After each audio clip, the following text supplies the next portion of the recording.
Dalam pelajaran yang lepas, kita membincangkan perkara yang dilakukan oleh analisis fundamental dan cara permintaan dan penawaran mempengaruhi pasaran.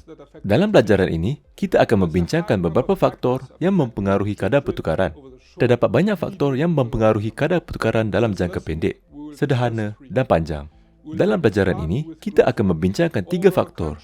Kita akan mulakan dengan faktor pertumbuhan.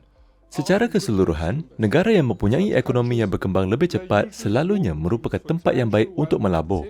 Di negara sebegini, biasanya terdapat lebih banyak peluang untuk perkembangan. Sementara pada masa yang sama, peningkatan pendapatan mewujudkan permintaan. Kebiasaannya, syarikat luar negara ingin menubuhkan operasi di negara ini. Mereka juga ingin membeli syarikat, membina kilang, menubuhkan kedai manakala pelabur asing mahu membeli saham syarikat yang beroperasi di negara-negara tersebut. Pada asasnya, semua orang mahukan sebahagian dari pertumbuhan ekonomi negara itu. Faktor-faktor ini biasanya meningkatkan permintaan untuk mata wang negara tersebut dan menyebabkan ia meningkat. Selain itu, kita harus mengambil kira imbangan perdagangan negara yang merupakan jumlah yang diterima oleh negara untuk ekspor barangan dan perkhidmatan tolak jumlah yang dibayar untuk import barangan dan perkhidmatannya. Pada ketika ini, kita mesti mengambil perhatian bahawa barangkali ahli ekonomi membuat perbezaan antara urus niaga antarabangsa untuk barangan dan untuk perkhidmatan. Secara umumnya, negara yang menjalankan lebihan perdagangan yang berterusan cenderung mempunyai mata wang yang kukuh. Sebaliknya, negara yang mempunyai defisit perdagangan yang konsisten cenderung mempunyai mata wang yang lebih lemah. Mengapa? Sebab permintaan terhadap mata wang sesebuah negara juga sangat bergantung kepada keperluannya di pasaran antarabangsa. Jika Jepun mengekspor lebih banyak barangan ke Amerika Syarikat daripada ekspor Amerika Syarikat ke Jepun, maka permintaan terhadap yen Jepun daripada Amerika Syarikat meningkat.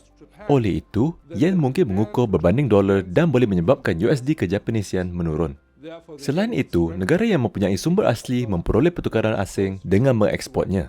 Hal itu secara praktikalnya akan menyebabkan peningkatan nilai mata wang mereka. Pasaran juga menghubungkan nilai sumber asli kepada nilai mata wangnya secara linear. Apabila harga sumber asli yang mereka ekspor meningkat, nilai ekspor mereka meningkat dan mata wang mereka mungkin meningkat kerana ia mungkin menjangkakan lebih banyak permintaan. Begitu juga sebaliknya. Apabila harga sumber yang mereka ekspor turun, mata wang juga susut nilai.